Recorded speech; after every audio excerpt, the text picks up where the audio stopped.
Start with our next panel here. The panel is entitled Detained Suspected Terrorists, Try in Military Courts or Civilian Courts. Obviously, we have another distinguished lineup of experts who will discuss this. I don't want to take up any more time. I'm just here to introduce Judge A. Raymond Randolph of the United States Court of Appeals for the D.C. Circuit, who will be our moderator for the panel. Please welcome Judge Randolph.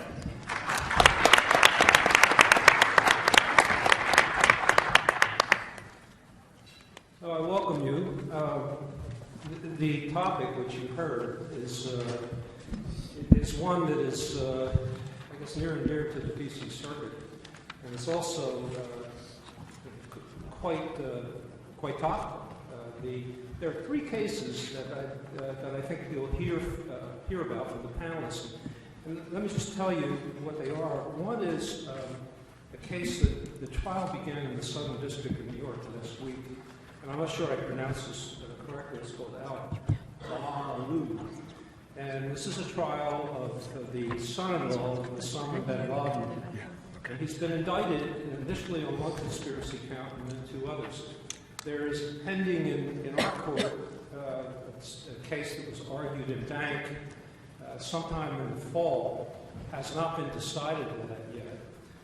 And now I got that wrong. The case in the Southern District of New York is Abu. Gay. Right. Okay.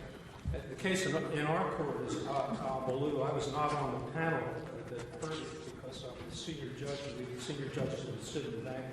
But the issue in that case is whether an individual who was imprisoned in Guantanamo and then tried by a military commission for the crime of conspiracy, whether that conviction by the military commission can be upheld. And the reason that's a question is not a factual question, it's a legal question of the Military Commission Act. I'm sure some of our panelists will address that. And there's another case in Guantanamo that is now in the military commissions, a gentleman called Al-Iraqi, and conspiracy charges were just added against him. So the common thread of these three cases, to give you an idea, one in military commissions, one in the Southern District of New York in civilian courts, and one on review in the D.C. Circuit, is they all involve charges of conspiracy. And you might wonder why that's an issue. And I think our panelists, some of them, will discuss that. Overhanging or overlooking all of these cases is the memory of the Nuremberg trials, which have a tremendous influence on military commissions as they're being conducted today. And one thing you should know is, first of all, that during the Nuremberg trials, there were of the Nazis, there were convictions for conspiracy. Rudolf Hess and Hermann Göring, two of the most notorious of the Nazis tried, were both convicted of conspiracy. And I think Hess was executed and Göring died in Spandau prison. The other thing that we may hear about is the question of ex post facto principles or ex post facto law. And in a nutshell, what ex post facto deals with is a prohibition of punishing somebody under a law when the action that the person took was not punishable at the time they took it.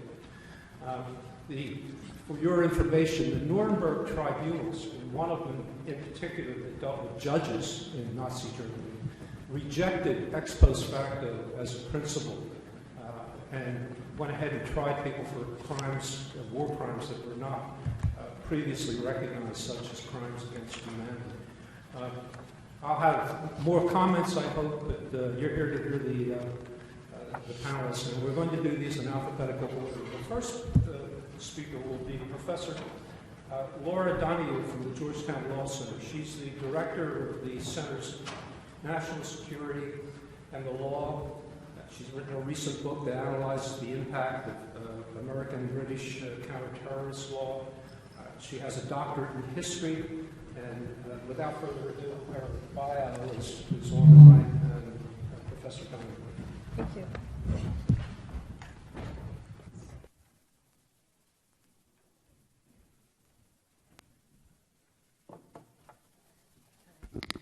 Thank you very much, Judge Randolph. And I'd like to thank the Federalist Society and particularly the Levin College of Law here at the University of Florida for inviting me to join you for this conference. This has been a terrific conference, and I look forward to the discussion both on this panel and afterwards. What I'd like to do is first begin by talking a little bit about how terrorism trials have progressed in the criminal law system. Since September 2001 and from then until 2010, the Department of Justice reported that there were 998 defendants indicted in terrorism prosecutions. Now, 87% of those defendants were convicted on at least one charge. The Executive Office for the U.S. Attorneys found significantly more, found 8,896 had been referred for terrorism prosecutions. And in 2012, the Department of Justice reports that there are 3 times the number of terrorism prosecutions in the ordinary criminal justice system than existed prior to 9/11. Now, the reason I mention all of this is because there are a number of critiques that have been offered against the ordinary criminal justice system to say that it's inadequate as a way for prosecuting terrorists. I believe that these critiques really divide into 6 areas. The first area is evidentiary, and this really takes the form of 3 principal objections. That there is an exclusion of hearsay evidence, which is needed in order to prosecute terrorist suspects. Second, that evidence that has been obtained through coercive measures or through torture or interrogation techniques cannot be introduced into the ordinary court system. And third, that illegal wiretapping or wiretapping that falls outside of Fourth Amendment constraints could also not be used. The second major objection to criminal trials has to do with the role of classification, and particularly the damage to national security that would be caused if classified materials were to enter the public domain. The third objection really relates to the right to call and confront witnesses. So these objections really focus on 2 areas. First of all, access to detainees. So for instance, if you want to access a detainee to depose them for use at trial, you may interrupt ongoing interrogation programs that are underway, or you may allow them to send messages to other people in their movement. Also, with regard to overseas, since many of these trials are international, they're complicated by how you incorporate testimony and cross-examination of international witnesses. The fourth set of objections relates to trial by jury. And here there are really 3 areas that are addressed. One is juror intimidation, that jurors are easily intimidated. Second is juror bias, that they somehow will be biased either for or against the individuals, depending on their views of government activities and government actions, or their views of the alleged links between the individual and organizations. And also one's peers, that individuals have the right to be tried by one's peers, and there's question whether one's peers are making up the jury. The fifth set of objections deals with speedy trials, the concern that you cannot have a speedy trial in the terrorism prosecution context, not least because of extended detentions that might have occurred beforehand. And then finally, the sixth area is the right to self-representation, and that it would be impossible to actually allow terrorists or individuals who are accused of terrorist activities to represent themselves and have access to classified methods, procedures, and information.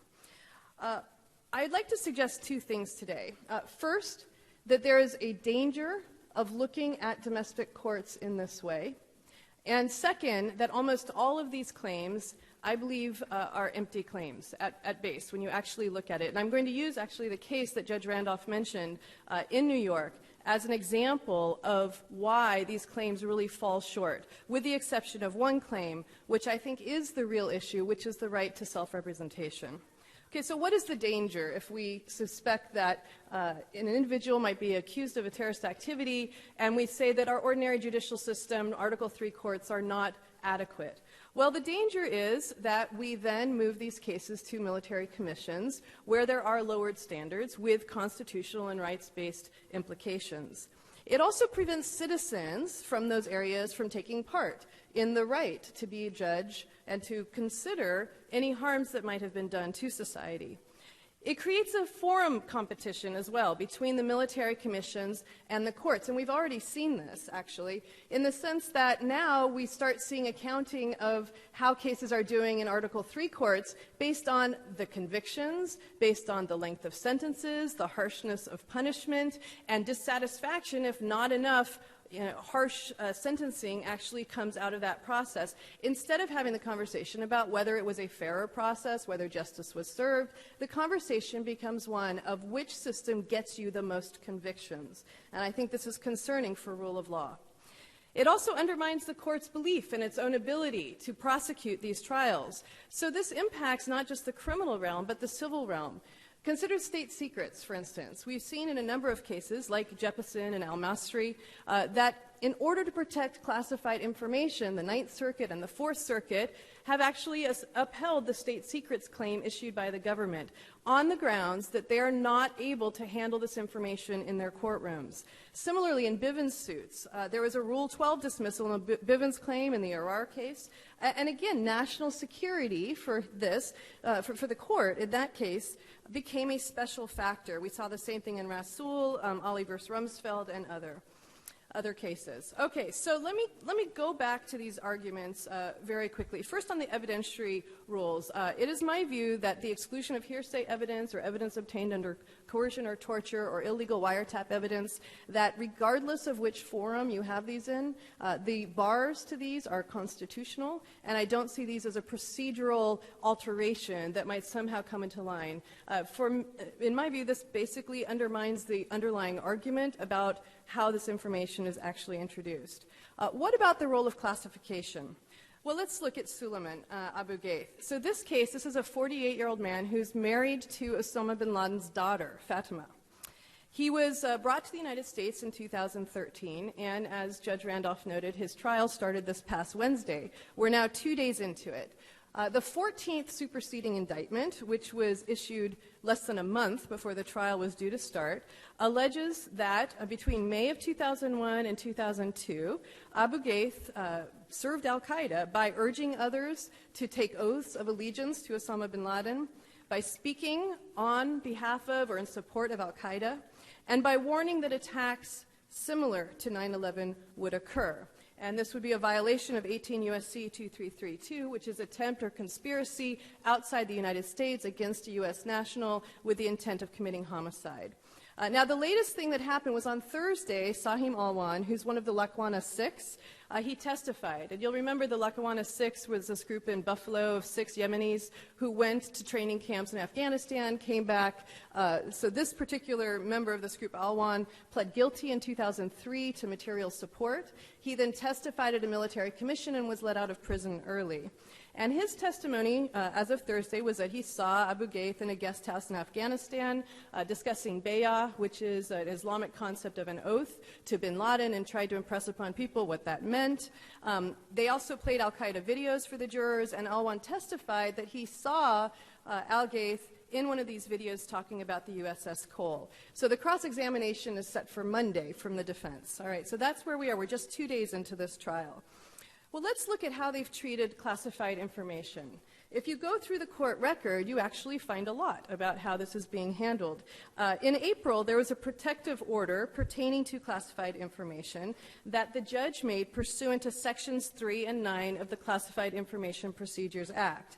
Now remember, under the rules of federal criminal procedure, under Rule 16, the government is required to disclose certain types of information, the oral statements before or after arrest, the written and recorded statements, the prior criminal record, documents and objects, and so on.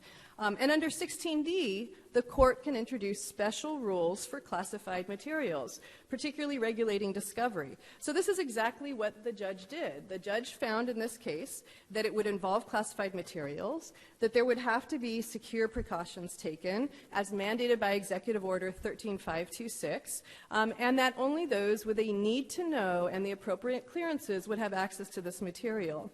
So the order establishes the process that the defense must follow in order to access this information. Classified information, incidentally, includes anything classified pursuant to Executive Order 13526. So that's not just secret and top secret or SCI, but also sensitive information. It's also any document in private hands that's derived from classified information, any document the defense knows or has reasonably should know contains classified information, and any foreign government information. Again, that's defined in Executive Order 13526. Now, there are really four elements to this order. First, access to this classified information can only be done in a SCIF.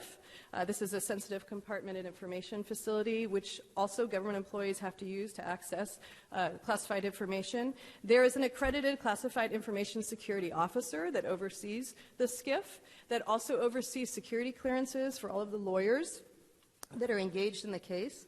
Now, interestingly, the judge specifically said the defendant shall not know any of this information absent leave of the court without the written permission of the government. So they have sequestered the defendant from the lawyers, who are then to be given security clearances in an expedited manner so that they can continue with the case.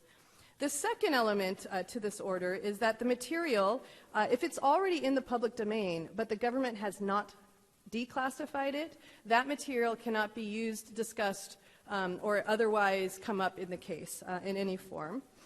The lawyers, as I mentioned, for the defendant are required to have the security clearances. They then have classified conferences. The defendant is excluded from these conferences.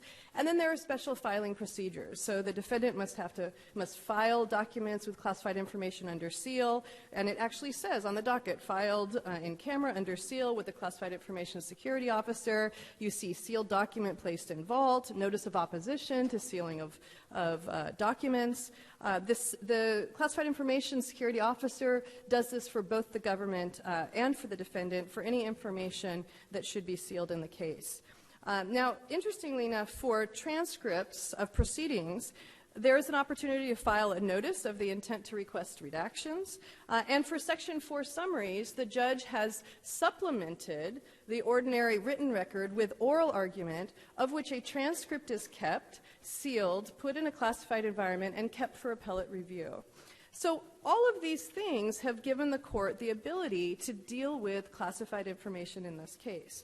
Well, what about the right to confront witnesses? The judge in this case has allowed depositions from Khalid Sheikh Mohammed, who's still being held in Guantanamo, and he's done this by allowing defense counsel to construct questions. They then meet in conference with the government and with defense counsel. They submit the questions to Khalid Sheikh Mohammed. Then they take the answers and they bring them back. So this has avoided some of the key issues of interrupting ongoing interrogation programs or sending messages, what might be involved there. For overseas witnesses, in this case, the court has allowed CCTV to be used, and they've come up with a system for questioning witnesses over CCTV in the course of the trial. In terms of the jury, for juror intimidation, the jury is anonymous in this case. There is also partial sequester dealing with juror bias. And as for one's peers, as the court acknowledged under 18 U.S.C. 3238, wherever a defendant is brought into the United States under federal rules, that's where they can be tried. As for speedy trial, this case, there have been some delays. It has taken a year. Some of those delays have been defense-based. Some of them have been government-based. But it is not an inordinate amount of time. And we're left then with the final point, which is the right to self-representation. And as I mentioned at the beginning, I think this is where you really have some serious difficulties. If this defendant were to be appearing pro se, then many of the ways in which classification issues and national security concerns have been addressed actually are raised again in a new and a very important light. And so I think I'll leave it with that. Thank you very much for your time.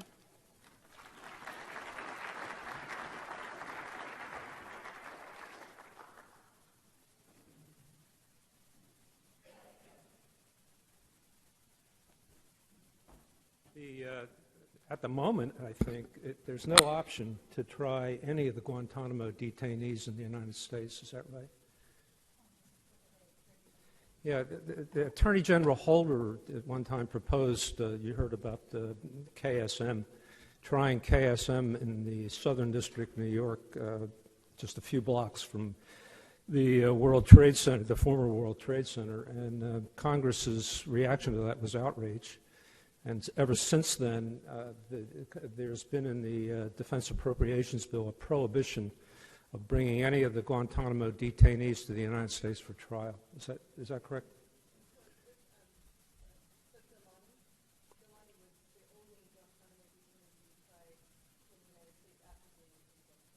Nope. Okay. Yeah.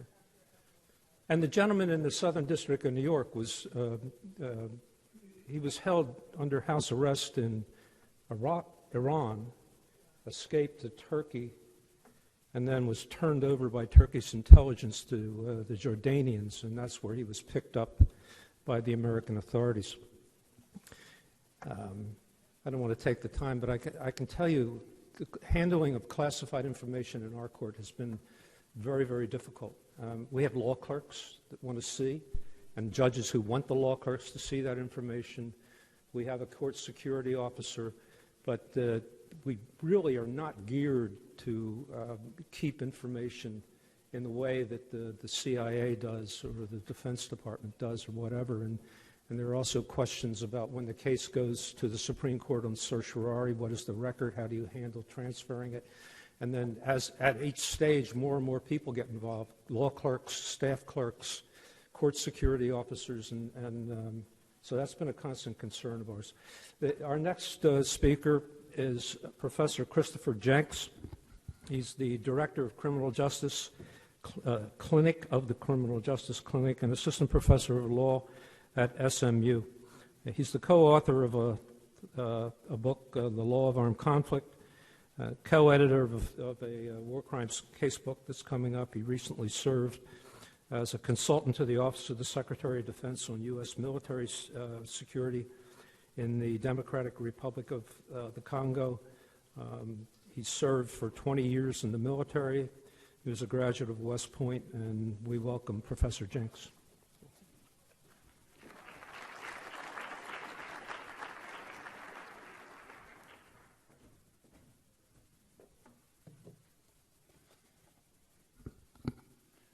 Good afternoon. I want to begin by thanking the Federalist Society generally and certainly the University of Florida Student Chapter for hosting this conference and for the opportunity to participate in these important discussions. I want to talk to you today somewhat literally about the conference title, Security versus Freedom, Contemporary Challenges. The challenges I'll talk about today stem from ambiguous statutory provisions for indefinite detention as part of the U.S.'s ongoing conflict with transnational terrorist groups. As we sit here today, there is considerable uncertainty as to the scope of the executive branch's armed conflict detention authority. To put it mildly, that is or should be problematic for a variety of reasons, and my remarks today will focus on three. First, it's problematic that we are not sure if the President may lawfully order the indefinite detention of a U.S. citizen captured here in the U.S. And right now, as I say that, Professor Donahue's head is going to come off her shoulders. No, I mean, I think it is, we are unclear whether the President may lawfully order the indefinite detention of a U.S. citizen captured here in the U.S. Second, it's problematic that there is not much in the way of discussion on this point now in the calm, cool light of day.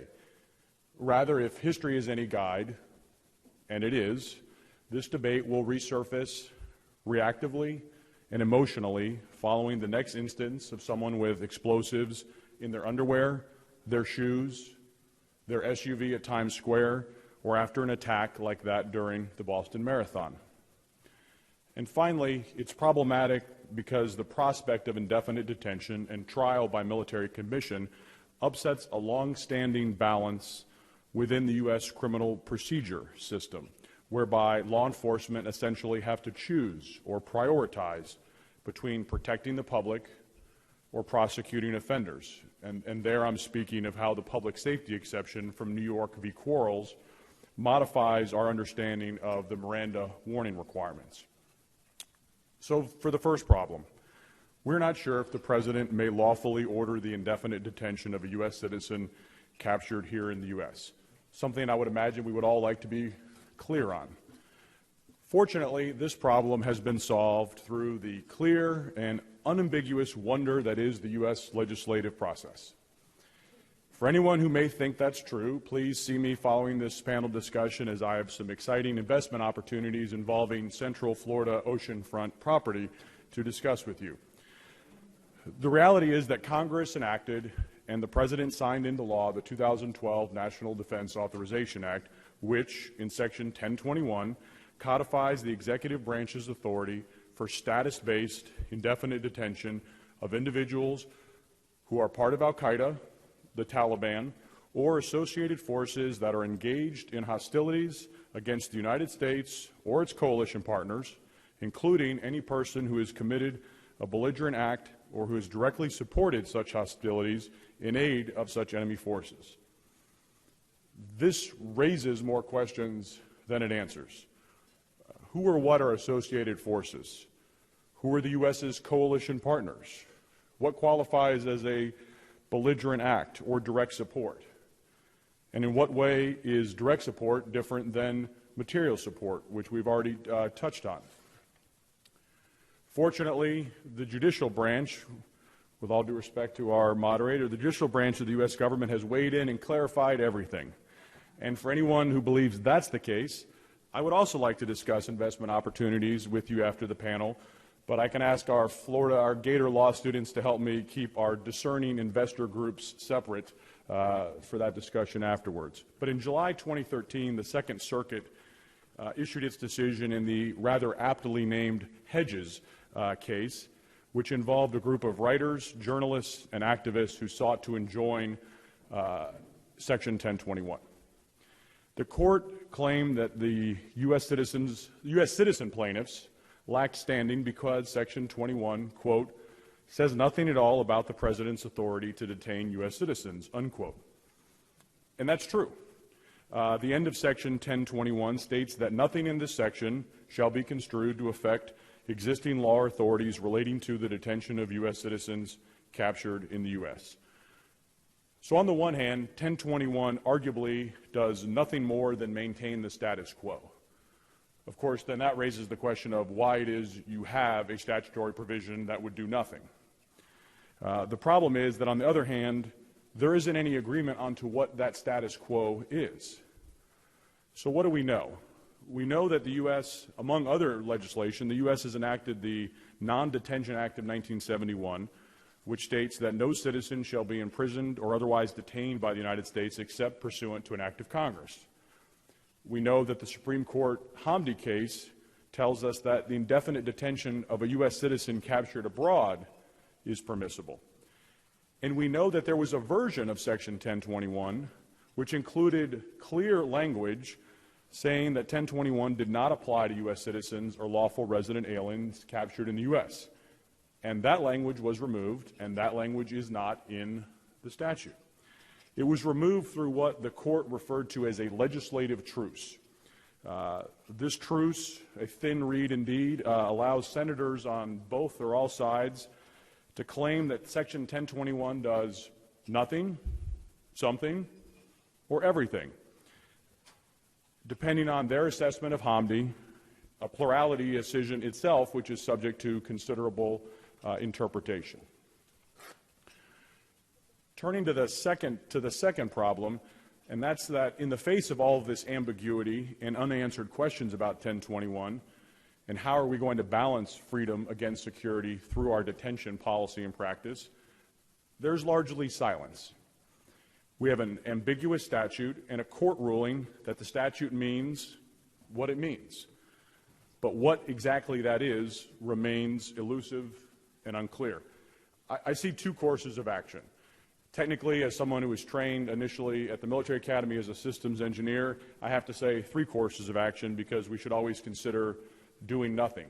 While sometimes appropriate as a course of action, doing nothing here is not a legitimate option. When faced with difficult questions and issues, we cannot be the proverbial ostrich plunging our head into the sand. So I see two courses of action, and each involves wrestling with the conception of detention of non-state actors involved in or with al-Qaeda, the Taliban, or associated forces. So it's really just a question of timing. We can have that discussion now, calmly, deliberately, as dispassionately as can be the case given the subject matter, or we can have that discussion during round-the-clock news coverage following the next incident, and we can have it in 30-second sound bites. I imagine we would all agree which discussion is more likely to lead to detention policy which better balances our sense of security and freedom, both in that moment and moving forward. But one additional reason why we should have this discussion and have it now is that the prospect of indefinite detention upsets the long-standing status quo of the public safety exception to the Miranda warning requirement, which is the third problem. So problem 3 is that the prospect of indefinite detention of individuals captured in the U.S. upsets the balance of the public safety exception. As we all know, custodial interrogation triggers a requirement that law enforcement advise the suspect of their rights, and failing to do so renders subsequent statements inadmissible. The public safety exception allows the use of statements or confessions obtained during a custodial interrogation where Miranda warnings were not provided, when the questions respond to an imminent danger to law enforcement or the public. The exception is qualified, or was anyway, and requires an imminent danger and spontaneity of police questions. As Justice O'Connor pointed out in her opinion in Quarles, Miranda does not prohibit public safety questioning. It simply restricts using the statements gained as evidence. While Quarles provides an exception, in essence, Miranda requires the government to make a choice. Protect the public, question a subject without first advising them of their Miranda rights, or advise the subject and seek a waiver to preserve a future prosecution. The prospect of indefinite detention and/or trial by military commission serves as, to put it mildly, alternative remedies, which fundamentally alter this equation. These remedies eliminate the binary decision or choice of provide Miranda warnings and risk danger, or don't warn and risk the ability to prosecute equation, which was central to Quarles. Now the government does not necessarily risk the ability to successfully prosecute due to an inadmissible confession. Rather, the government may both question in violation of Miranda and then incapacitate the suspect through indefinite detention and or prosecute them through legislatively created military commissions, which employ perpetually evolving and less rigorous procedures than an Article III court. You know, the judge mentioned some legislation in the National Defense Authorization Act, which followed in light of the case Professor Donahue was talking about, and that is actually Section 1022. I've spoken about Section 1021, and Section 1022 says basically foreign members of al-Qaeda or the Taliban are not to be prosecuted in the U.S., and they are to be detained down in Guantanamo. It does not say U.S. citizens may not be. It just says that this section does not require that. Whether or not the omission of that language proves telling remains to be seen. As we sit here today, the dangers posed by negating the balance of Miranda and Quarles stemming from Section 1021 may not seem an issue. It's essentially dormant, latent, but only because of two conditions.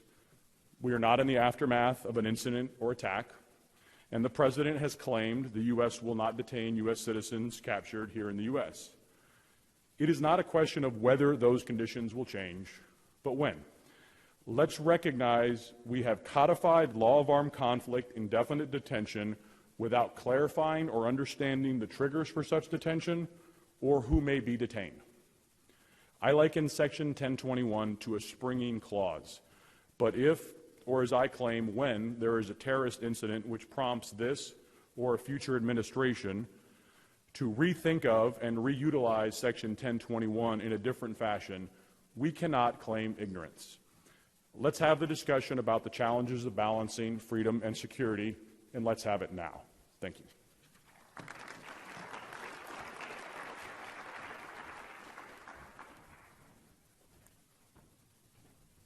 Thank you, Professor Jenks. You have to be careful, I think, in defining what indefinite detention is, because when you're talking not about U.S. citizens that may be arrested tomorrow, but when you're talking about indefinite detention, we get that argument of the Guantanamo detainees. You have to remember that number one, they're not indefinitely detained. If Al-Qaeda threw in its arms tomorrow and gave up, they'd be released, unless they had committed war crimes. So they're detained only during the continuance of hostilities, and that's been the law of war, I think, for a long, long time. You capture somebody on the battlefield, you don't let them go until the hostilities are over. In World War II, for example, we held 600 German prisoners in the Landsberg prison in Bavaria, a famous place, by the way, because that's where Adolf Hitler began writing Mein Kampf. And the World War II did not actually end until the 1950s, when Congress had issued a declaration of war and did not retract that until, I think, 1952, 53, somewhere around there. Anyway, our next speaker is Peter Margolyes. He's a professor at the Roger Williams University School of Law. He has written almost a dozen articles discussing the war on terror. He currently is representing 2 Afghan detainees. He's got an extensive background in immigration law as well. And according to his bio, he's filed amicus briefs in high visibility cases with the U.S. Supreme Court. I might add he's also filed an amicus brief, as I recall, in the in-bank case that I mentioned earlier that's pending in our court. Professor?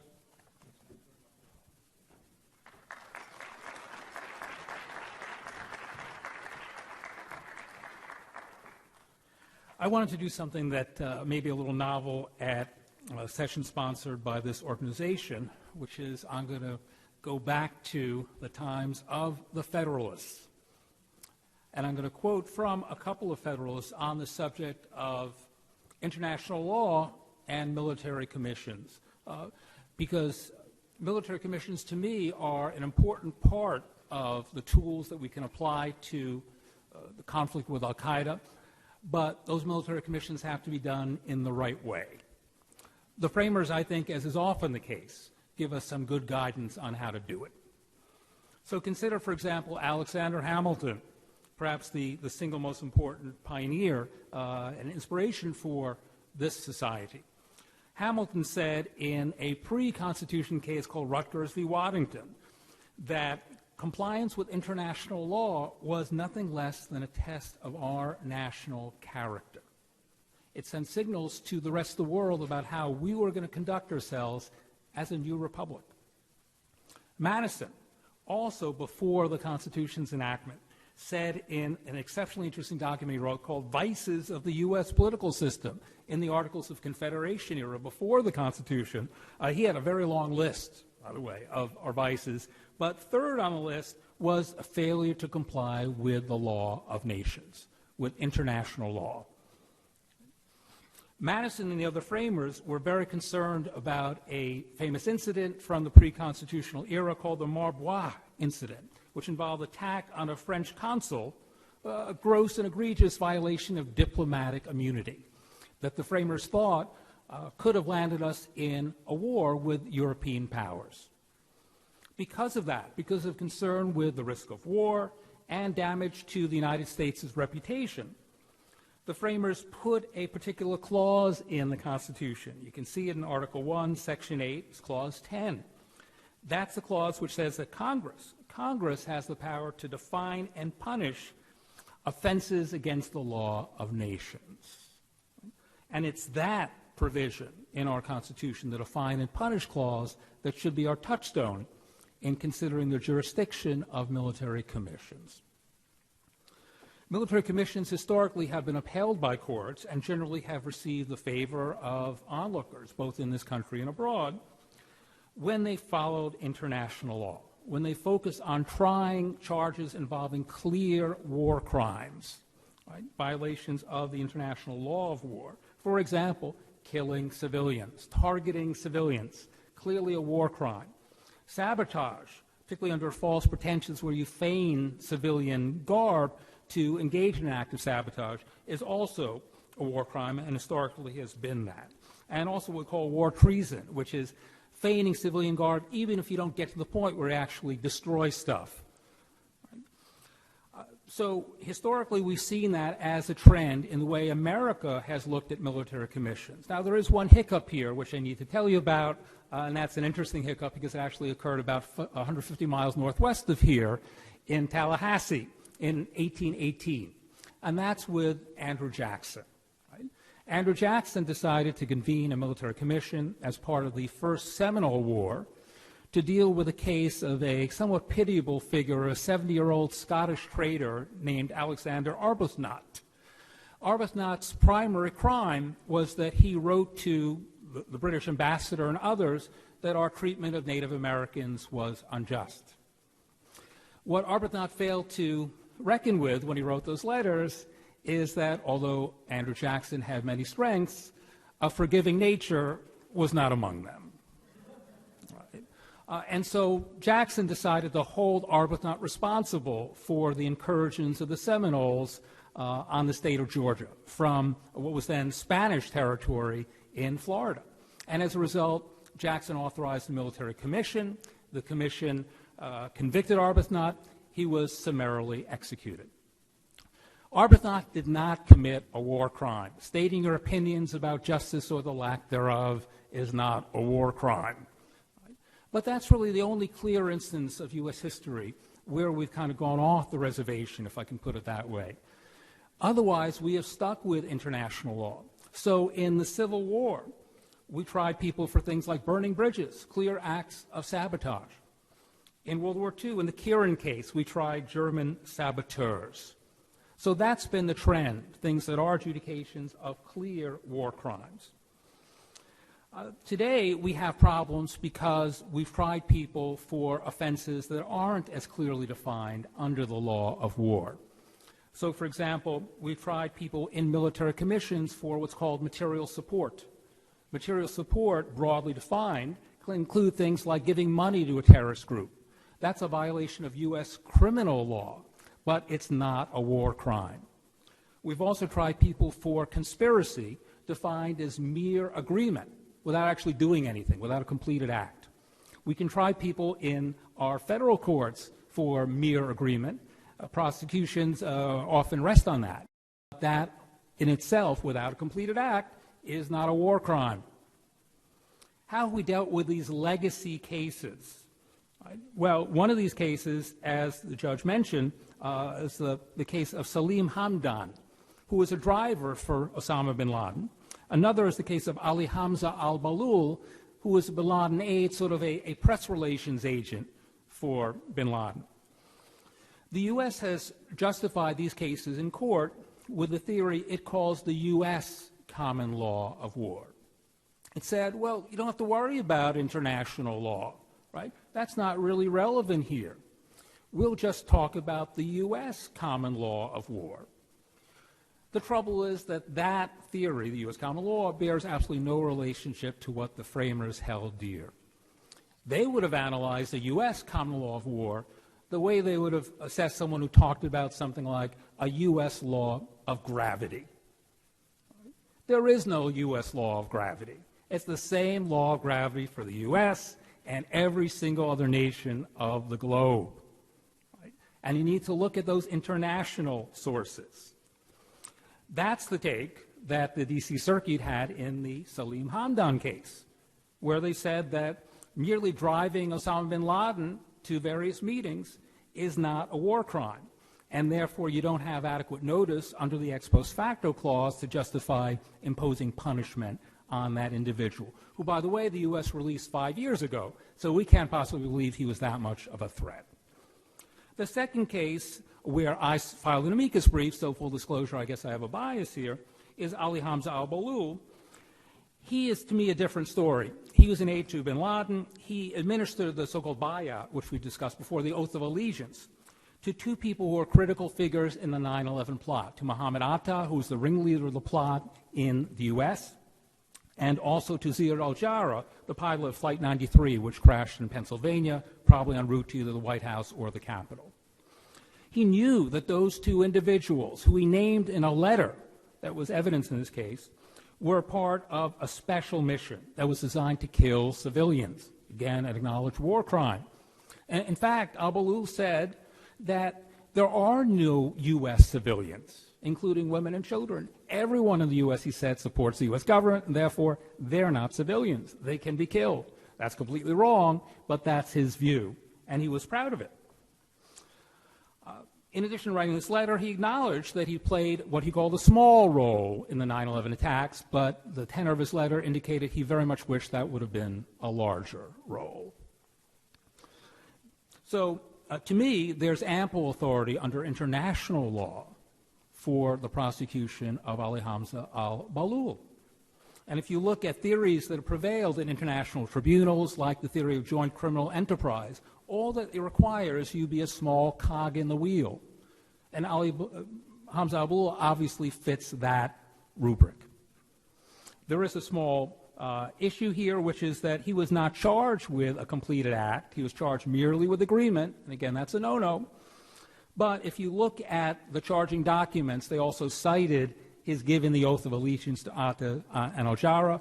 That clearly provided him with the actual notice that's consistent with fairness that justifies conviction. He had full opportunity to contest that. He chose not to do so. In fact, he acknowledged his role in the course of representing himself at his military commission hearing.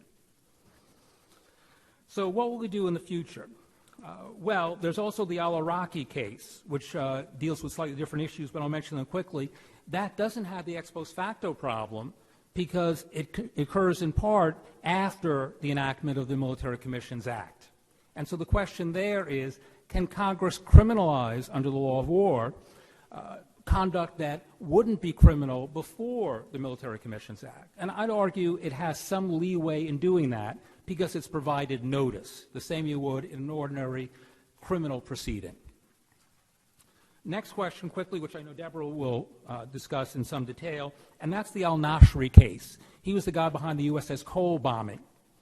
Some folks have argued, I believe Deborah will, that at that time we were not engaged in hostilities with al-Qaeda. And so that may be a fit subject for an ordinary criminal prosecution. It's not a fit subject for a military commission. To me, that's wrong. Right? Before the Cole bombing, you had the embassy bombings in East Africa, which killed hundreds of people. You had a reply by the U.S., cruise missile strikes. That sure sounds like an armed conflict to me. You also need an organized armed group to trigger an armed conflict. But al-Qaeda was very much an organized group. They were behind the Cole, behind 9/11. They had plots going around the entire world. So to me, that is consistent with international law as well. Summing up, therefore, the U.S. common law of war theory, to me, is a non-starter. I'm glad that the D.C. Circuit thus far has found it to be so. And indeed, for that reason, its decision in the Hamdan case, to me, is absolutely correct.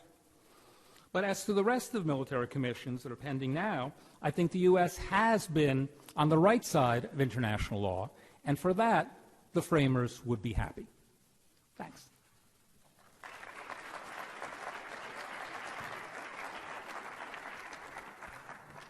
You may wonder, what is international law? It's in part treaties, in part customs, prior decisions of international tribunals, in part what the law professors say. Is that true? Yeah. So, evidence of international law. I'd like to say more about that, but I'm not a panelist. Our next speaker is Professor Deborah Perlstein of the Benjamin Cardozo School of Law. She's been on the faculty there for several years, and before that was at the Woodrow Wilson School for Public and International Affairs at Princeton. She's been a visiting professor at the University of Pennsylvania Law School, Georgetown University Law Center. Her work focuses on national security law and separation of powers. She's the founding director of the Law and Security Program at Human Rights First. And before that, Professor Perlstein was in the White House from 1993 to 1995, serving as a senior editor and speechwriter for President Clinton. Very happy to have you.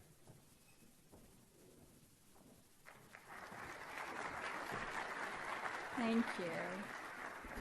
Well, thank you very much, and let me echo the thanks of my fellow panelists to the Federalist Society for including me in this really extraordinary event, and also, of course, thanks to Judge Randolph, who is the former boss of some of my dearest friends and colleagues at Cardozo Law School. So I'm delighted to be on the panel here.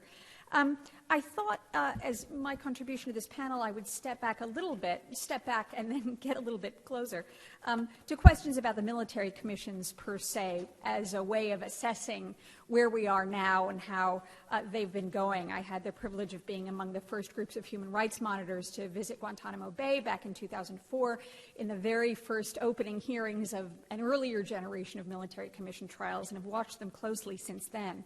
It's been, of course, 13 years since they were originally conceived by presidential order in 2001. Since then, military commissions in their various forms have had multiple trips to the federal courts, including, of course, one major trip to the Supreme Court back in 2006.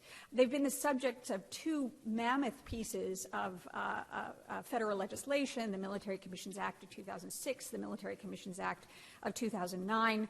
They today boast a truly distinguished chief prosecutor in now General Mark Martins, who's an extraordinary lawyer, among other things.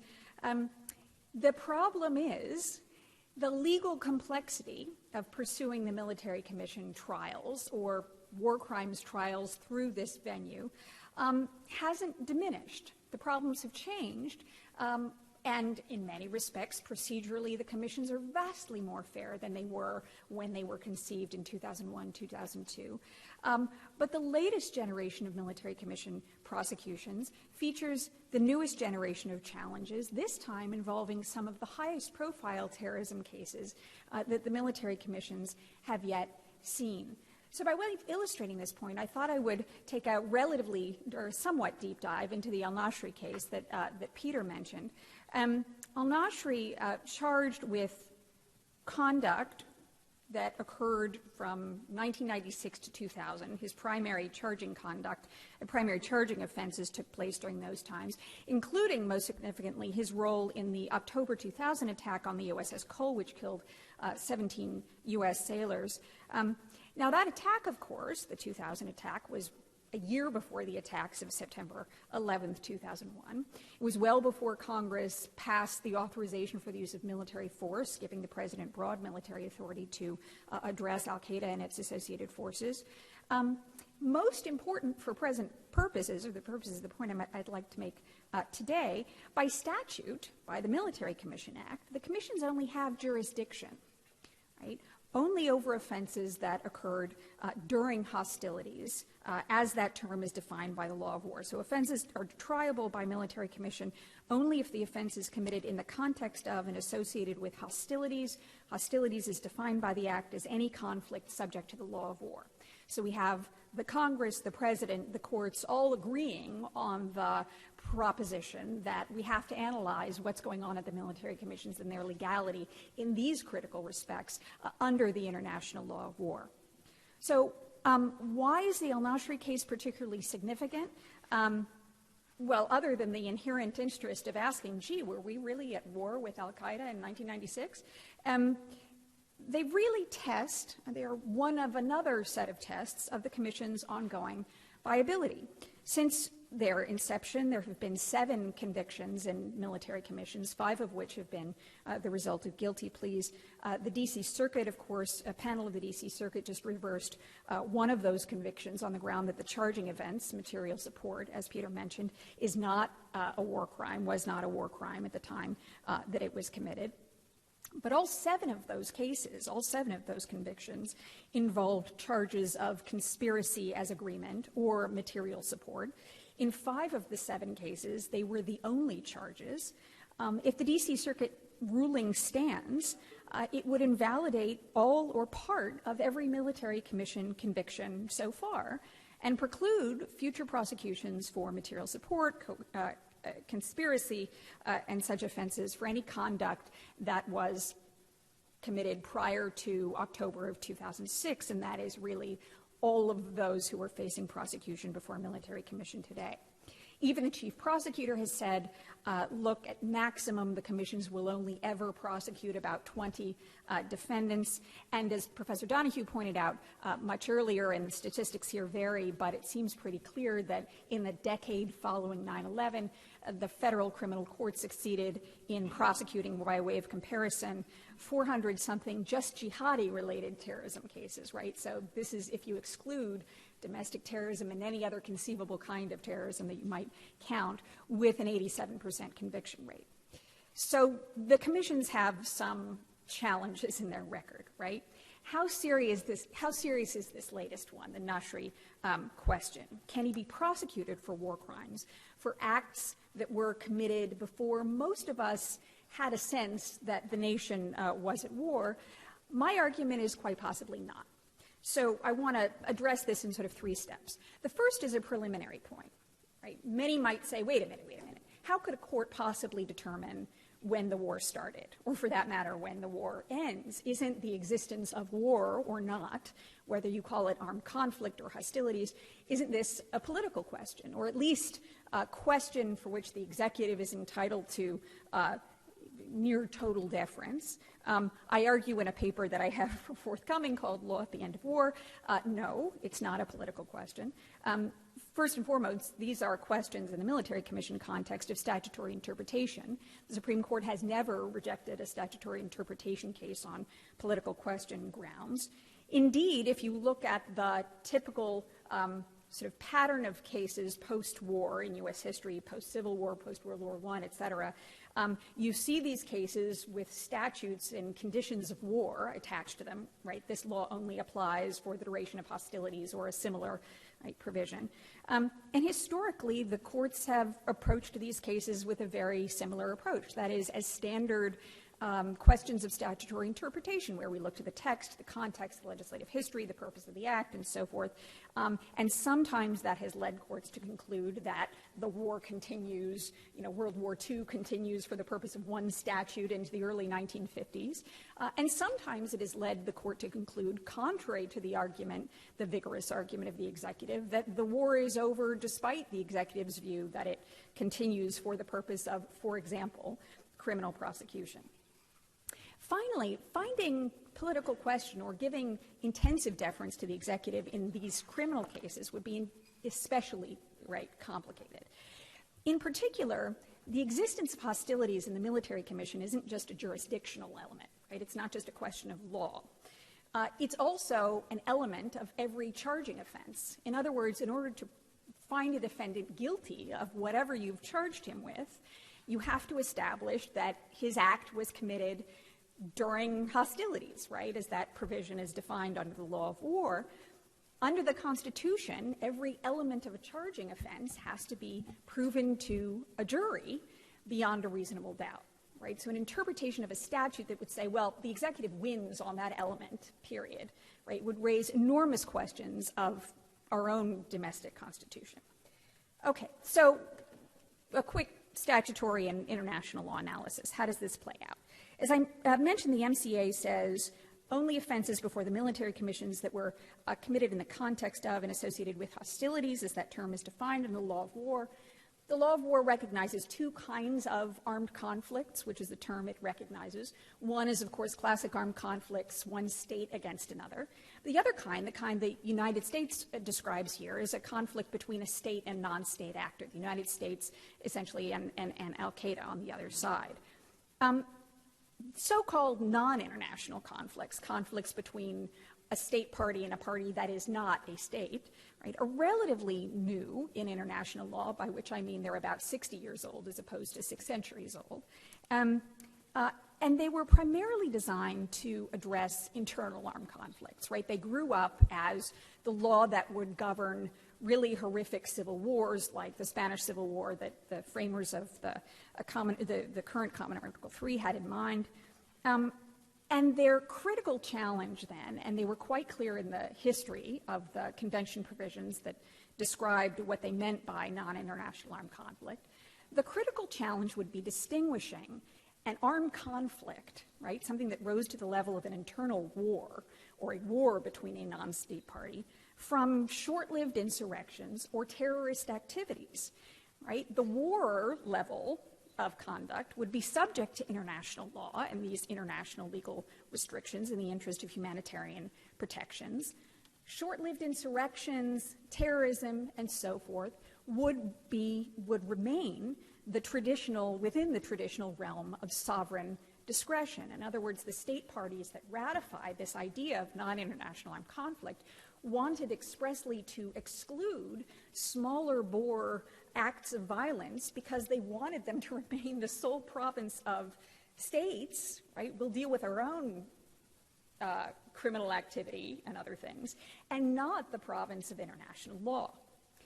As war crime courts have since held, there is now a pretty well-established two-part test governing the existence of a non-international armed conflict that was geared toward recognizing this distinction. The first is that there be an organized armed group on the one hand, and I quite agree with Peter. There's no question that even by 1996, al-Qaeda was an enormously well-organized, right, armed group.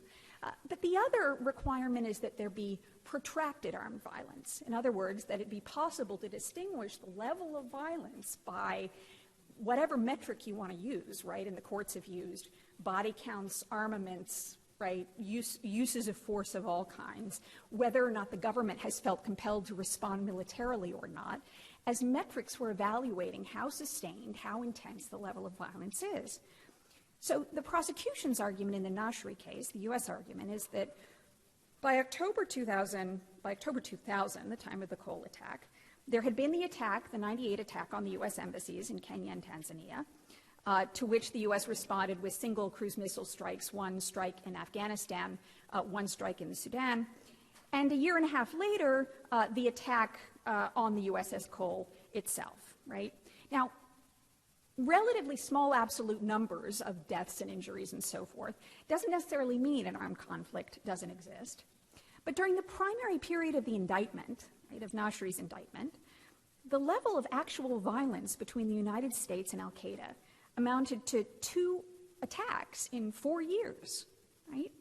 The October 2000 attack on the USS Cole was met by the U.S. with only a law enforcement response, right? Even after President Bush came into office and determined that al-Qaeda was in fact responsible for those attacks, the determination was to send the FBI to Yemen to investigate those attacks, not to respond to those attacks with military force. Throughout that period, of course, none of the other metrics that international war crimes courts have looked to for identifying whether there's an armed conflict level of violence, territory captured, civilians fleeing conflict zones, sustained military engagement, none of those other elements, of course, were present.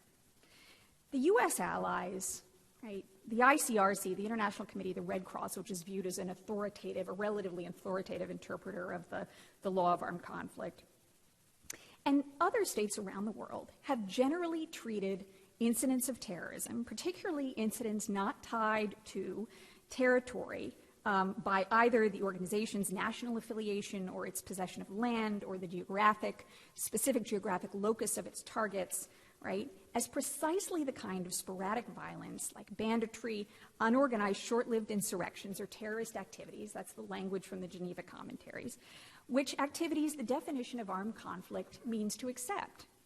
Now, in one sense, this is not new, right? The United States has been unique in the world in understanding that its conflict with al-Qaeda is an armed conflict in international law terms, right? None of our allies embrace that understanding.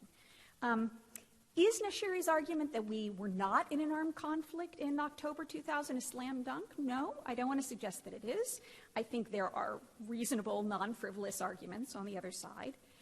But it is yet another indicator, 13 years post-conception of the military commissions, that it'll be a long time at best before we see anything that looks like justice done in the cases of some of the most egregious acts of violence against the United States that we have seen. I think this is a strike against the military commissions, and I think it's a pretty significant one. I'll stop there. Thank you.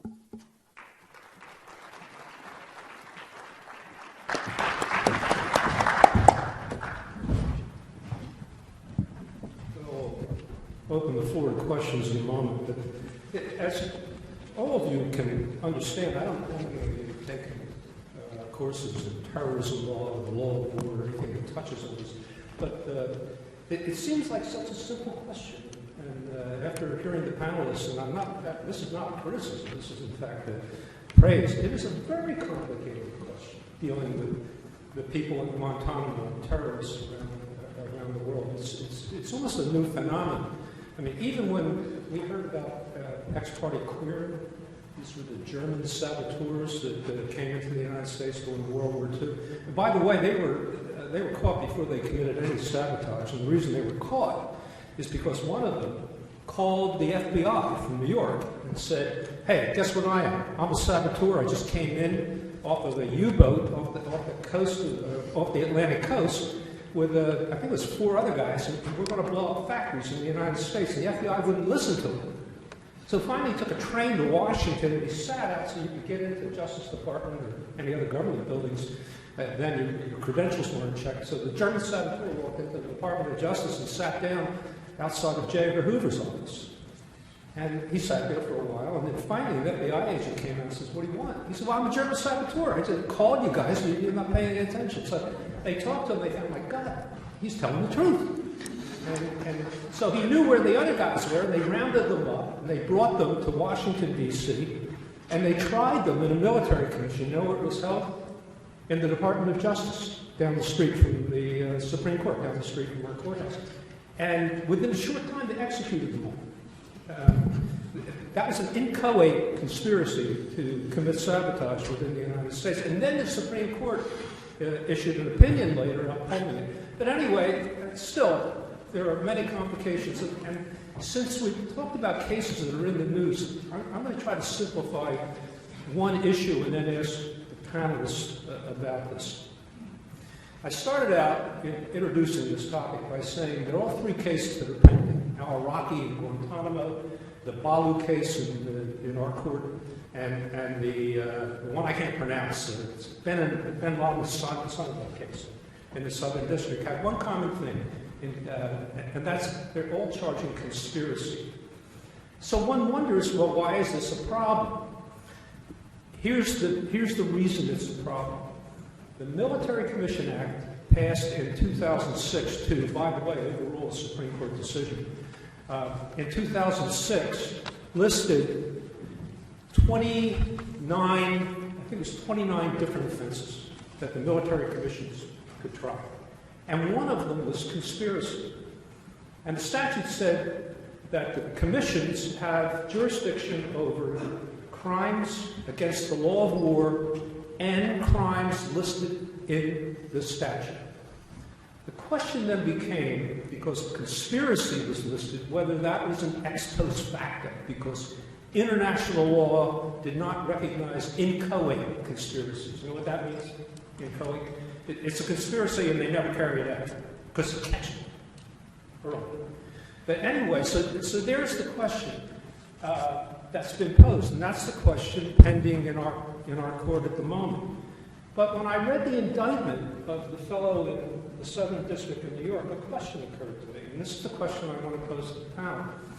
As I understand ex post facto, number one, Nuremberg rejected it. And by the way, I should add, not everybody thought that the Nuremberg trials, I don't know how familiar you are, you're a different generation, and it happened a long, long time ago, but if you ever see, was it Tyrone Power or Judgment at Nuremberg? It was a great movie, black and white, but perfect.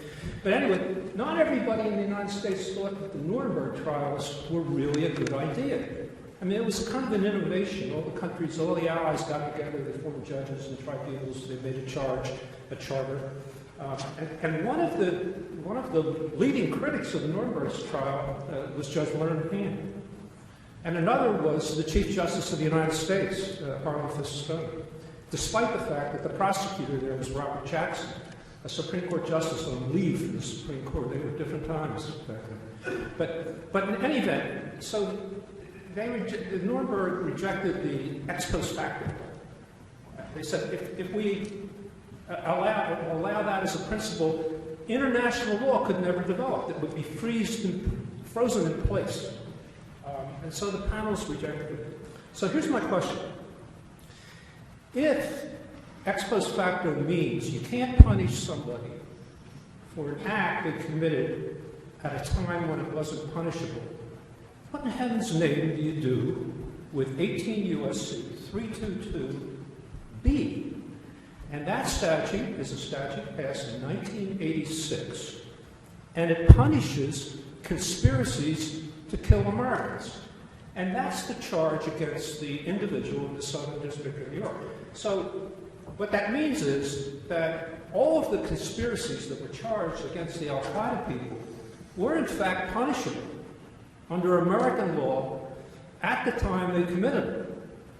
So why is it a problem? Why is there an ex post facto problem at all in the Guantanamo Bay? I'm not on the panel and besides, this is an academic discussion, so I can talk about cases. But anyway, would anybody like to give me the answer to that? Because I don't know. Peter, I'm sure.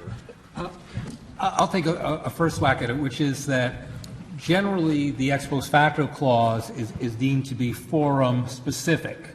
That is, if you're talking about a military commission, you need to look at what the military commission has jurisdiction to try and punish under the Define and Punish clause.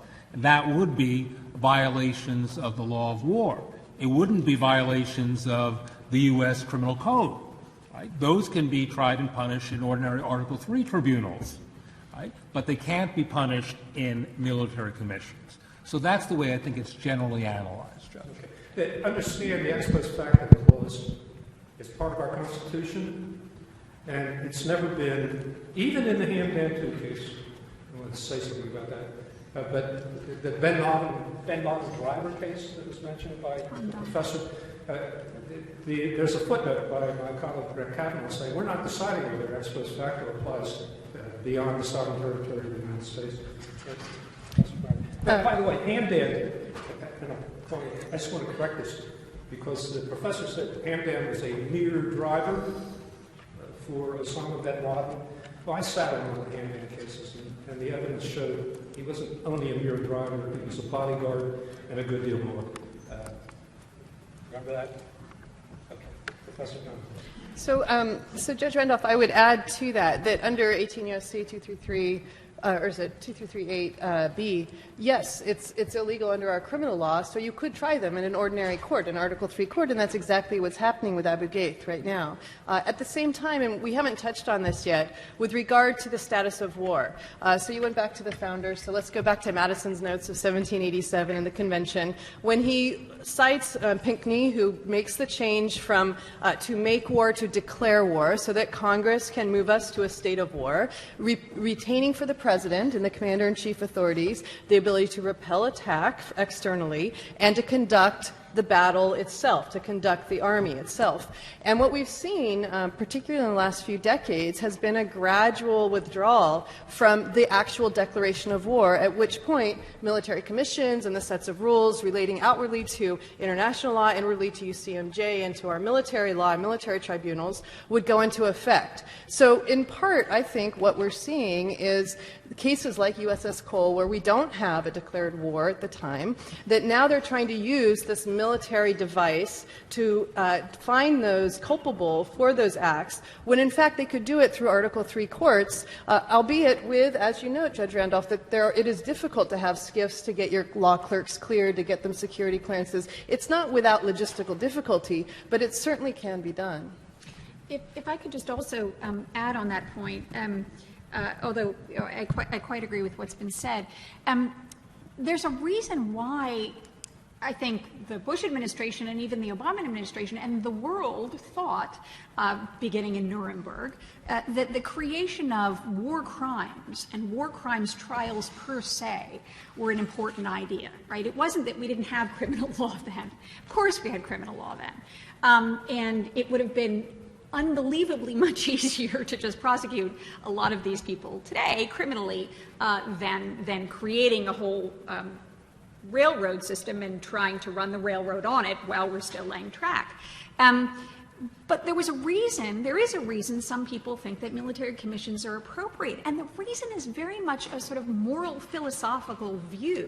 And the view is that there is some particular opprobrium that attaches to a war crime that does not attach to an ordinary crime.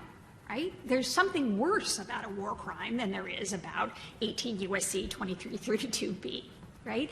And the something worse that's about it is that it's bad enough that the entire international community, right, by treaty and customary international law, the vast majority of states agree that this specific conduct is specifically, right, egregious. Conspiracy as agreement, right, is not something that international law has any consensus over. In fact, it's not something that existed in concept in international law at all, right? That exists under a domestic law, and I'm pleased that it does, right? But it is not a war crime. And for us to say we can import the imprimatur of international law of war crimes with its Nuremberg history and so forth, which is a mixed history after all, is simply not it's not accurate as a matter of law. I think it's not right in terms of importing the view of international law into what is something that we in the United States view as a particularly egregious offense, but do not have the consensus of international law behind us. One of the things I like to do is, after hearing arguments, and let's assume the professors are right, is step back and say, now what kind of a system have we just created here, if in fact that's the law? Here's the system. You bring a charge in a military commission against an individual member of Al-Qaeda for a conspiracy that occurred before 2006 and maybe continued on. Can you convict him of that? No. It's against international law.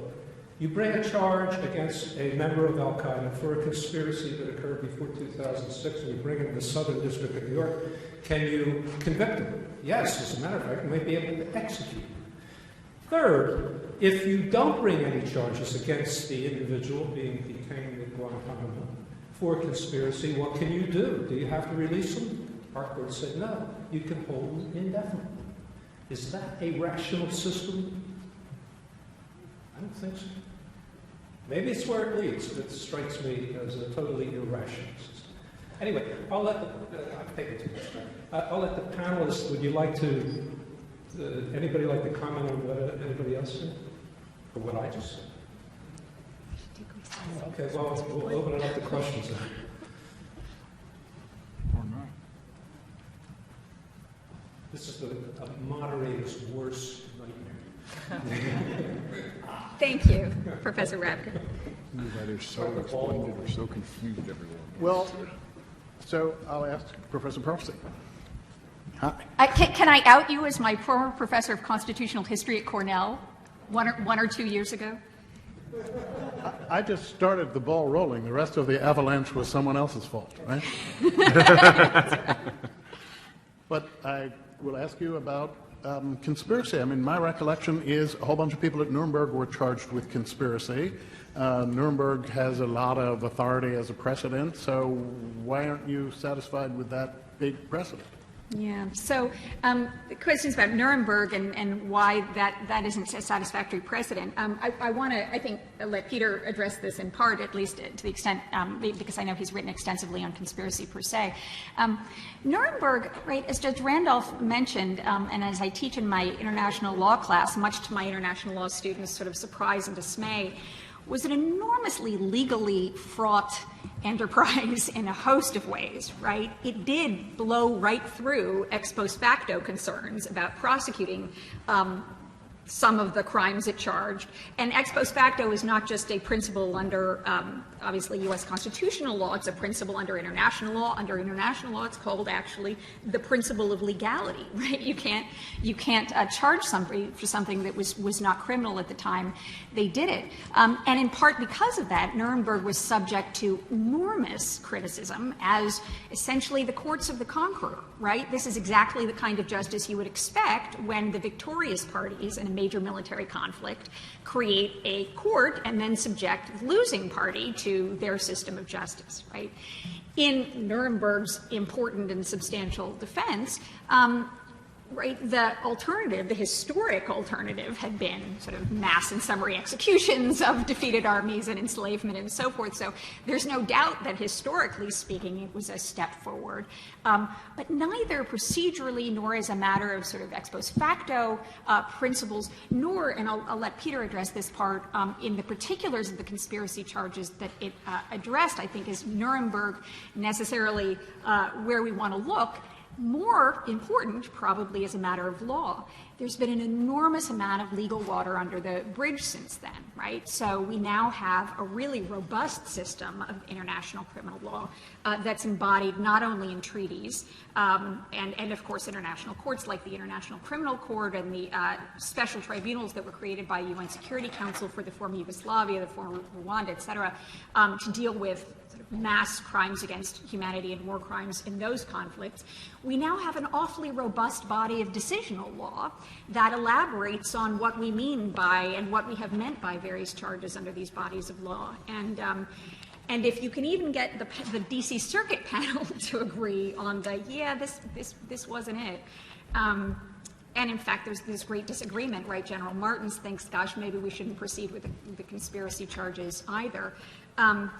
There's an awful lot of consensus that international criminal law as it today exists doesn't include that. Peter? What I guess I'd add to that is that at Nuremberg, what they addressed was conspiracy not as a standalone offense involving mere agreement, not as the judge put it, as an inchoate offense. They addressed conspiracy and they found people guilty of conspiracy as a theory of liability for a substantive crime. That is, you murder civilians or you conspired to murder civilians, and in fact civilians were murdered. So they found a completed act and a conspiracy to give rise to that act. And they said conspiracies are particularly dangerous when we look at completed acts because they allow people to get together in secret. Conspirators then will reinforce each other, so it's kind of a bonding mechanism to do some really, really bad things. That's the reason we punish conspiracy under international law when it leads to completed acts. Right? So it's on that basis that Nuremberg punished conspiracy as a form of liability for things like murder. That's the same basis that the International Criminal Tribunal for the former Yugoslavia approved the Nuremberg precedent. Right? And they also said that it's not like we're completely writing out the principle of legality, the notion that you ought to have notice that what you're doing now is wrong. Because the Nuremberg Tribunal said everyone who participated in these events that involved the wholesale slaughter of millions of people knew what they were doing was wrong or should have known that.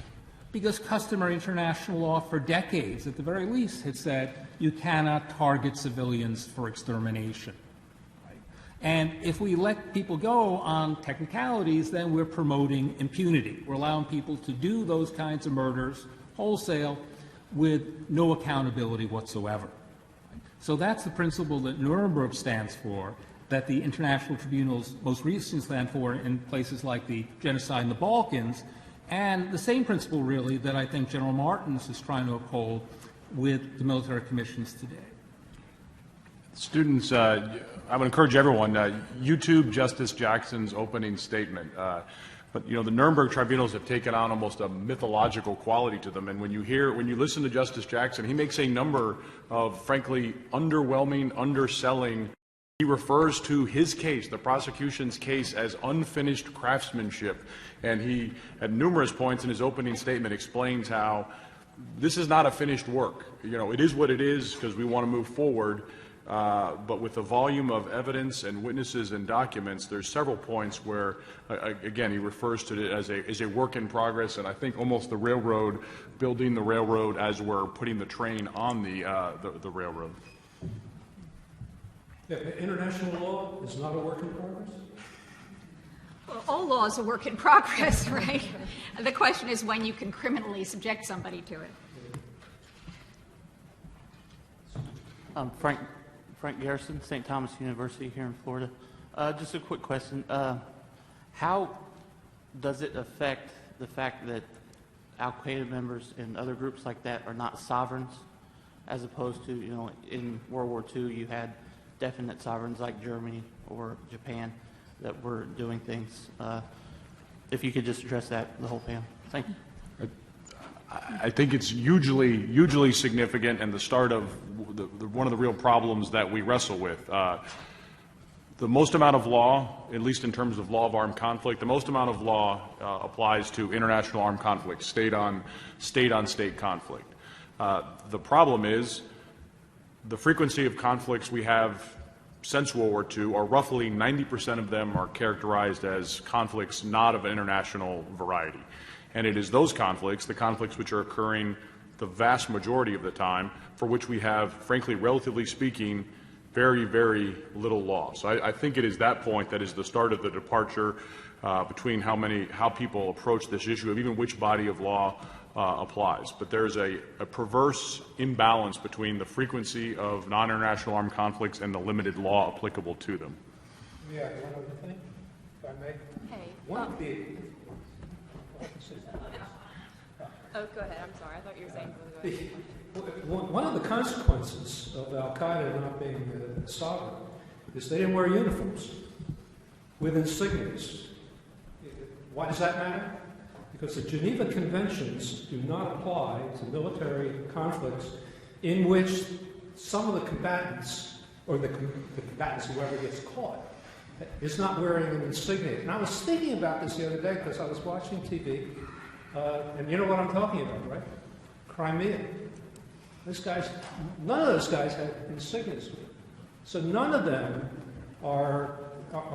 have the benefit, if they're ever captured. I don't know who's going to capture them. I don't think we are. But if they're ever captured, they don't have the benefit of the Geneva Convention. That's one of the significances.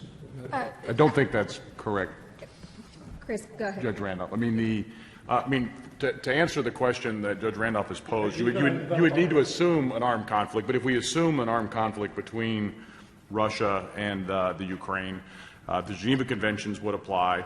They're status-based. If you're a member of the Russian army, you're a member of the Russian army. And if you are captured wearing nothing more than a Speedo because you picked an exceedingly poor time to join the Polar Bear Club and were swimming in the Black Sea, your status is nonetheless a oddly outfitted member of the Russian armed force entitled to prisoner of war status and treatment. Where I think the point that the judge is alluding to is for militias, for non-state armed forces, they only receive the benefits of the Geneva Conventions if they meet 4 criteria, one of which is carrying their arm, or one of them is carrying their arms openly, but also that wearing of a fixed insignia recognizable at a distance. Now, you missed my point. Maybe I didn't state the premise. At least Putin's premise is that these are volunteer. These are not members of the Russian army, right? And they were a voluntary force, not wearing insignias. Maybe I misstated it. And I think the general consensus, including the Supreme Court in the Hamdan 1 case, is that even with non-state actors in a conflict not of an international character, that is our conflict with Al-Qaeda, for example, they're still entitled to the baseline protections of Common Article 3 of the Geneva Conventions, including the right not to be tortured or subjected to cruel and human-degrading treatment, the right to be tried only with processes that are considered civilized, etc. And it's important to recognize those apply across the board. Those are baseline standards that we said are important because that's how we signal that we're going to be part of the community of nations. And that if we don't do that, one, our adversaries can do the same to us, and we also don't set the right example, which is so important to the framers when they considered how we looked in front of the rest of the world when we didn't pay adequate attention to the need to observe international law. I know the Supreme Court said that, but there was another court that said otherwise. Unfortunately, that was the Court of Appeals. That was me. So I was going to mention Hamdan 1 as well, but I'd also like to take it another step. So you might have an international conflict, or between 2 states, or a non-international conflict between states and non-state entities. But it is often in states' best interest not to couch it as a conflict at all. So, for instance, in Northern Ireland, the United Kingdom was at great pains in the 70s to say this is not an armed conflict, this is not war, these are not prisoners of war. That was what the H Block, the Maze prison, all those fights were fought over, whether they had prisoner of war status. And the reason why was because they didn't want to give them legitimacy in that circumstance. So they very much wanted to keep this as a non-international conflict, including between a state and non-state actors themselves. And what's interesting is in the Northern Irish context, they actually use the same techniques that we used in Guantanamo Bay, the hooding, the wall standing, food deprivation and water deprivation, noise and sleep deprivation. And there was a committee appointed by the government to look into this, an inquiry, in which the minority report issued by Lord Gardner said, look, the Geneva Conventions probably didn't apply because this wasn't an international conflict, but because Common Protocol 3 had been incorporated into the equivalent of the UCMJ in the UK should act as though it applied and change their interrogation and detention techniques that they were using. So the government overnight adopted the minority report. This is a 3-judge inquiry, and they went with the 1 judge, Lord Gardner's report, and they changed their tactics of how they were doing it to bring them into line with international armed conflict while still not saying that we're engaged in international conflict. And this keys up another issue, which is I've often been struck by the distinction between the United Kingdom and the United States, where they do have a function within their governmental system, which is centuries old, that allows the government to appoint an inquiry to look into something, and then allows the government to do an about-face without losing face, basically. They can appoint people to look into it and change their position on something. So in this case, the government was able to say, this is not an international armed conflict, this is not a non-international conflict, this is still a case of terrorism, but we're simply going to apply Common Article 3 because it's in the equivalent of our UCMJ, and overnight just switch their policies. And I think this was a terribly important constitutional function that was performed by the inquiry in the United Kingdom. I think there have only been 2 instances, despite the fact that I would tell you there have been well over 100 non-international armed conflicts over the last 30 or 40 years. I'm only aware of, I think, 2 instances where states have acknowledged what is happening inside of El Salvador or Colombia is a non-international armed conflict. So I don't believe at any point Pakistan, for example, had acknowledged, even when thousands of people are fighting and the level of intensity of violence, I don't believe Pakistan, for example, has ever acknowledged they are engaged in a non-international armed conflict in their borders. Under the Price cases, we weren't at war either. So. Yeah.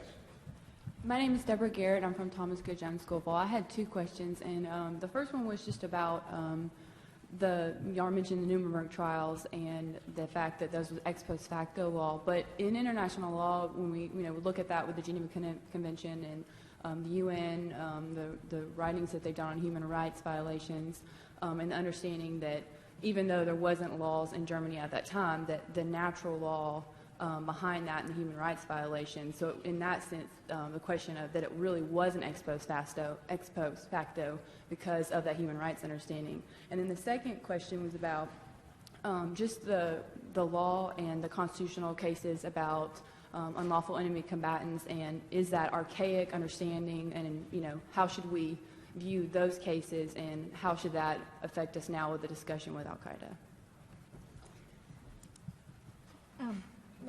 Go ahead. I'll just mention the natural law concept very briefly. That was certainly an important tributary for the Nuremberg adjudication. But the use of natural law in international law is, as many of you know, a very controversial concept.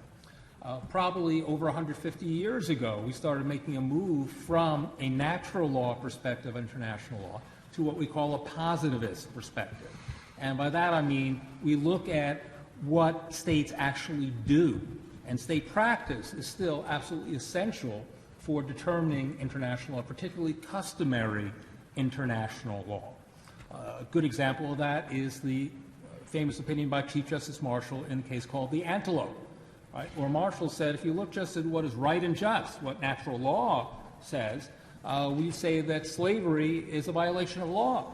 But Marshall, of course this is a pre-Civil War case, said we can't say that because we know that there are states that continue to practice slavery.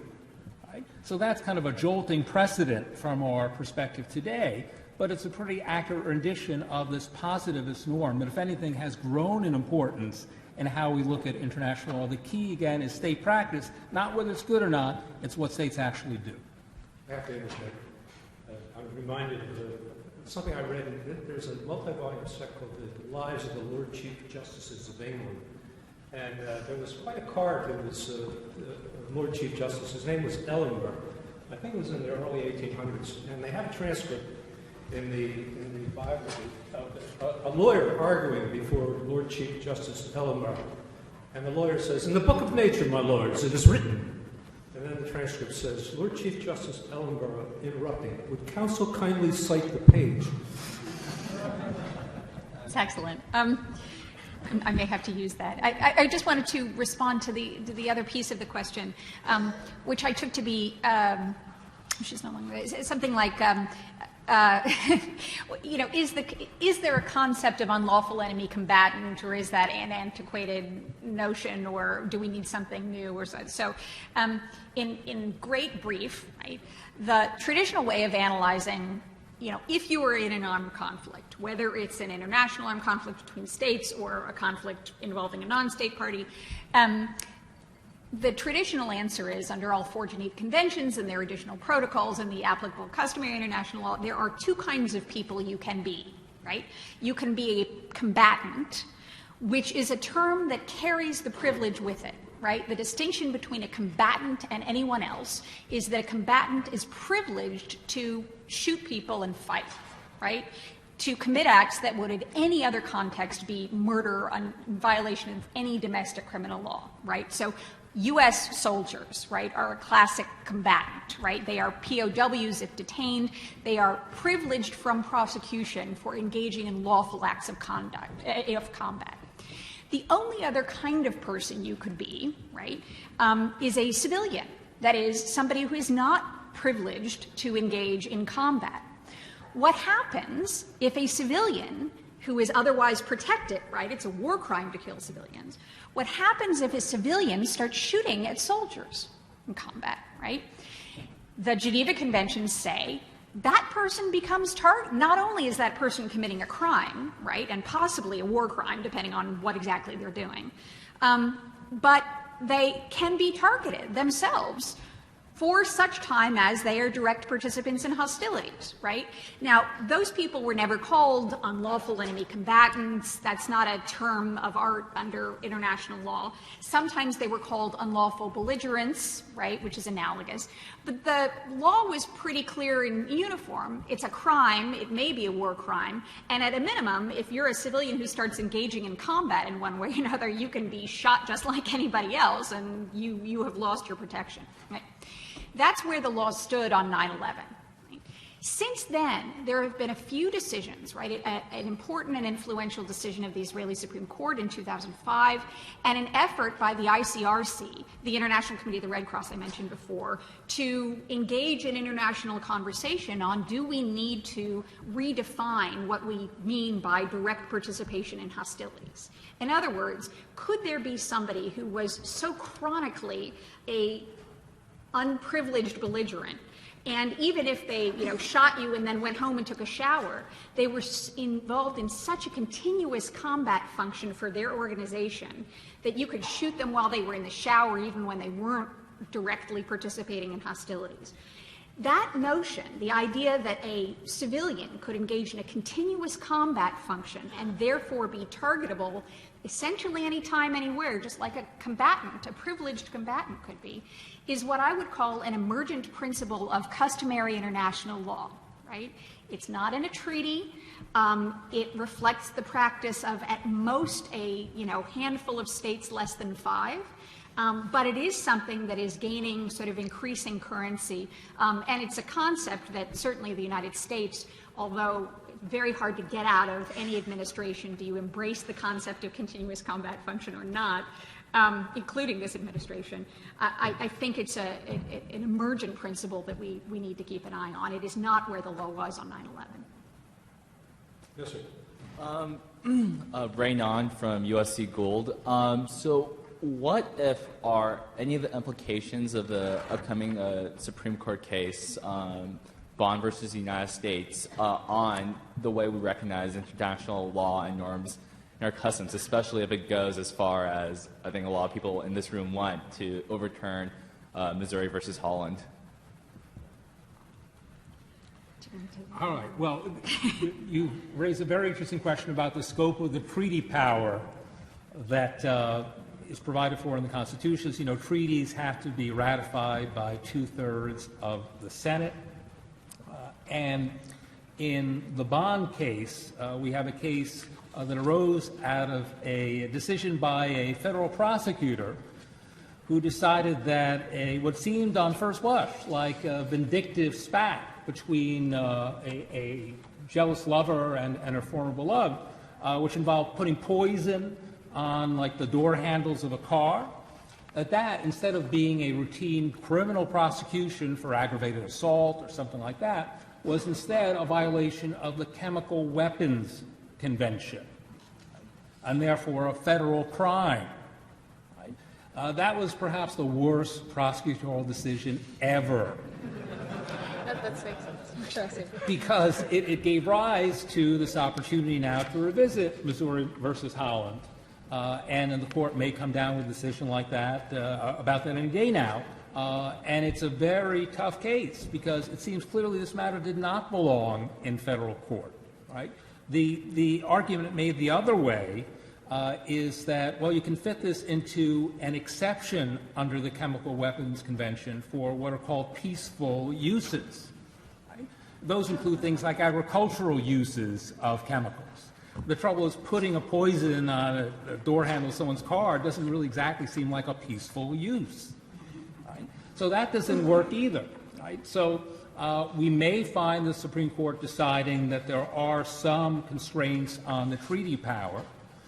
I would like to see the court decide that this was still a necessary and proper exercise of the Senate's authority and the Congress's authority to implement treaties, because I think it's important that Congress have that authority. That, again, is very important for maintaining our global reputation, living up to our global commitments, something that was so important to the framers. But this is a very tough case.